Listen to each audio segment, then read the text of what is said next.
The first light of dawn has not yet touched the 7 hills of Rome. But in the cramped, windowless cell beneath a wealthy Roman villa, a slave named Marcus is already awake. He has no clock, no calendar of his own. His life is measured by the tasks his master sets. Today, like every day, he will work from before sunrise until after sunset, with only a short break for Marcus is not a person in the eyes of Roman law. He is a thing. His master, a senator named Lucius, bought him at the slave market for 500 denarii. Marcus can be beaten, sold, or even killed with no legal consequence. His only value is his labor. He works in the fields, tends the olive groves, and repairs the villa's aqueduct. His body is covered with scars but Marcus has a secret. He has learned to read and write from the villa's Greek tutor who taught him in exchange for mending his sandals.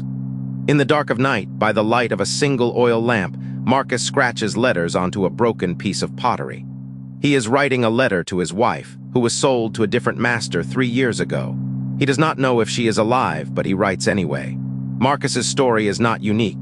In the Roman Empire, 1 in every 3 people was a slave. They built the roads, the aqueducts, the temples, and the colosseums. They cooked the food, cleaned the houses, and educated the children. Yet their names are mostly forgotten. History remembers the emperors and the generals, but the slaves who carried the empire on their backs remain invisible. Marcus's letter will never be sent, but it is proof that even in chains, a person can still hope. Marcus is one of perhaps 2 million slaves in the Roman Empire at its height. They were not a footnote to history. They were the engine that made Roman civilization possible. Urban domestic slaves like Marcus served in the homes of the wealthy. Their daily routine was a relentless cycle of chores, from cleaning and cooking to waiting on their master's hand and foot. But not all slaves worked indoors. The vast majority toiled in the fields, mines, and quarries of the empire. These rural slaves had a shorter life expectancy and harsher conditions. They were often chained together in gangs and worked from sunrise to sunset under the watchful eyes of overseers with whips. Slaves came from all over the known world. Many were prisoners of war, captured during Rome's endless military campaigns. Others were born into slavery, the children of slaves. Some were sold into slavery by their own families due to poverty or were victims of piracy. The slave trade was a massive enterprise with markets in every major city. The life of a slave was defined by law as property. They had no legal rights, no family that could not be broken apart, and no control over their own bodies. Yet slaves were not a monolithic mass.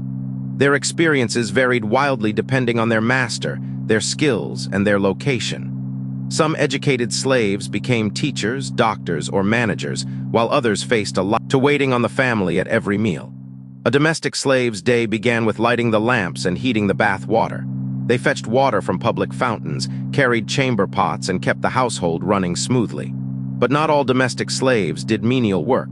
Educated slaves served as tutors, accountants, doctors, and even estate managers. A skilled slave could be worth fortune. Some slaves were highly educated Greeks who became prized possessions. They taught rhetoric, philosophy, and literature to Roman children. Others managed complex financial accounts or ran large agricultural estates. The line between slave and free could blur in these roles. A talented slave might even earn enough money to buy their freedom. This was called peculium, a personal fund that some slaves accumulated through tips or bonuses. It depended on the master's whim. Some masters freed slaves in their wills as a reward for loyal service. Others never let go, no matter how skilled the slave.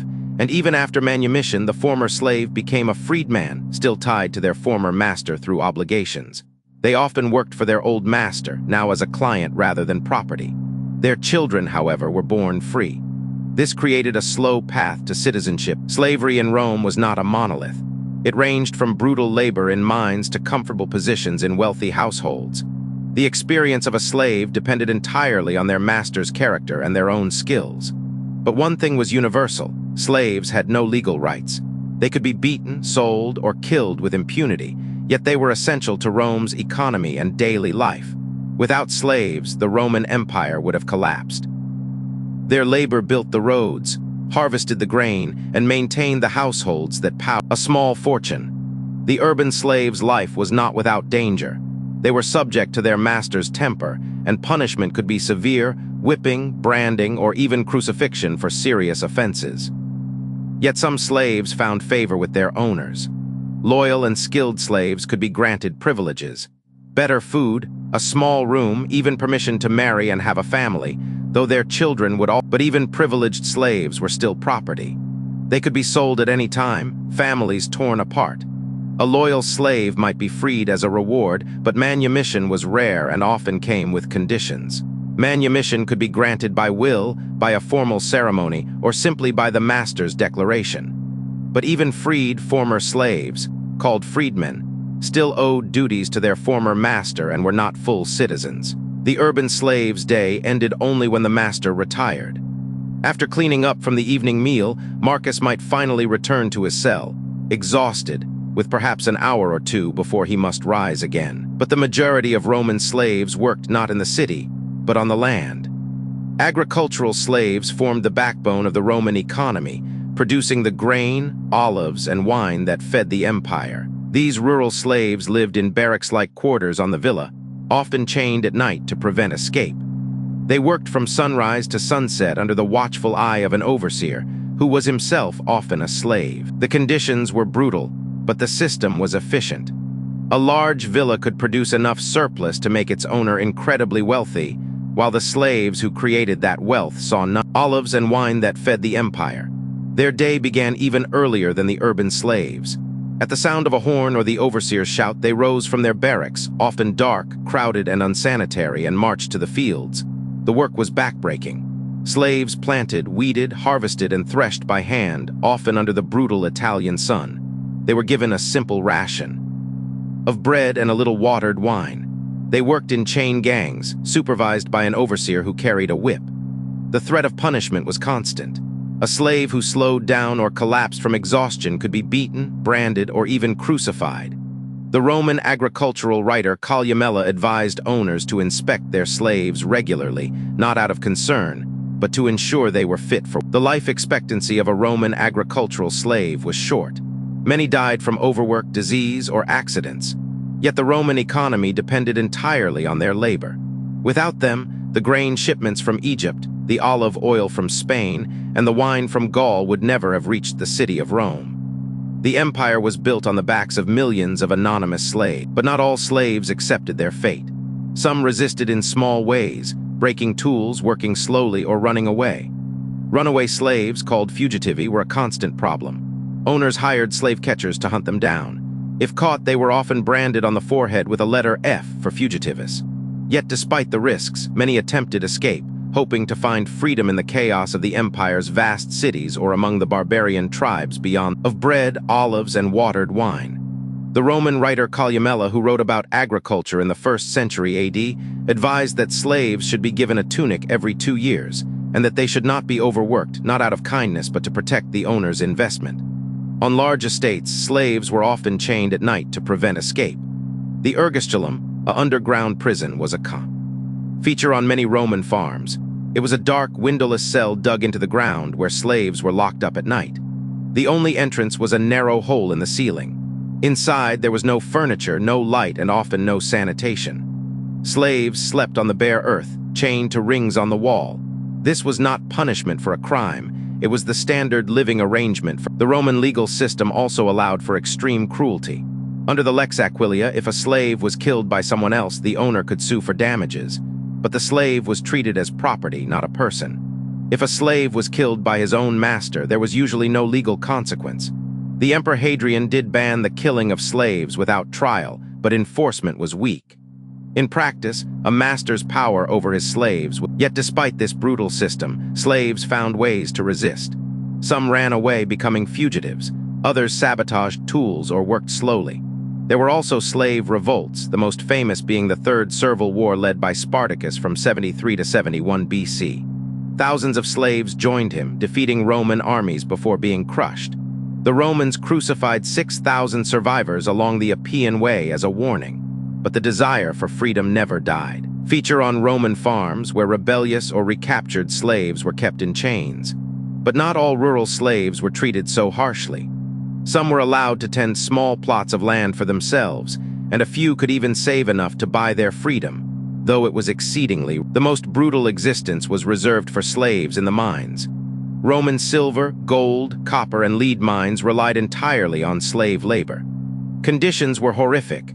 Darkness, dust, collapsing tunnels, and backbreaking work from sunrise to sunset. Slaves in the mines had the shortest life expectancy. Many died from exhaustion, accidents, or lung disease within a few years. Their bodies were often left where they fell or thrown into. Despite the horrors, some slaves found ways to resist. Escape was common, though dangerous. Runaways faced brutal punishment if caught, branding, crucifixion, or being thrown to wild beasts in the arena. Yet many still took the risk, and iron were extracted by thousands of enslaved men, women, and children, often working in horrific conditions. In the silver mines of Spain, slaves worked in narrow tunnels, often crawling on their hands and knees. The air was thick with dust, and cave-ins were common. Life expectancy was short. The Greek historian Diodorus Siculus described the mines as a place where shown to the unfortunate, and where the strong and the weak alike are treated with equal cruelty. The Roman Empire's demand for metals was insatiable. Gold, silver, copper, lead, and tin were needed for coinage, weapons, statues, and plumbing. To meet this demand, the Romans expanded mining operations across their vast territory, from Britain to Egypt. The scale of Roman mining was staggering. At the Rio Tinto mines in Spain, over 20,000 slaves worked extracting silver and copper. They dug tunnels that stretched for miles, using only hand tools and fire setting to break the rock. The historian Pliny the Elder noted that the tunnels were so long that miners could sometimes hear the sound of water above them, indicating they were deep underground. The extracted ore was then crushed, washed, and smelted in furnaces. This process required vast amounts of wood, leading to deforestation around mining sites. The environmental impact was severe, but the Romans cared little for sustainability. For them, the mines were simply a resource to be exploited, and the slaves were the tools that made it possible. Taken of the weak or the disabled. Slaves who could no longer work were simply discarded. Industrial slaves also worked in bakeries, fulleries, and pottery factories. In the bakeries, slaves often turned millstones for hours, a monotonous and exhausting task. Some were even forced to wear a wooden collar to prevent them from eating the grain. These industrial slaves had almost no hope for a better life. However, the reality was that most slaves remained in bondage for life, and even those who were freed often faced poverty and discrimination. The Roman legal system did grant some protections to slaves over time, but these were rarely enforced. The institution of slavery was so deeply embedded in Roman society that it seemed impossible to imagine a world without it. The Roman economy was heavily dependent on slave labor, but this reliance also created vulnerabilities. Slave revolts, such as the famous Spartacus uprising, shook the Republic to its core. While these revolts were ultimately crushed, they exposed the brutal reality of slavery and the constant threat of rebellion. The Roman response was often to increase repression, making life even. Ultimately, the Roman Empire's dependence on slavery contributed to its economic stagnation and social divisions. The system that built Rome also helped to undermine it. As the empire declined, the institution of slavery slowly began to transform, but it would take centuries for the world to fully move beyond this brutal practice. The legacy of Roman slavery is a reminder of the human cost of empire. Of freedom, they were often branded or tattooed to mark them as property, and their lives were measured in years, not decades. Roman law considered slaves to be property, rays, or things. They had no legal personhood. They could not marry legally, own property, or make contracts.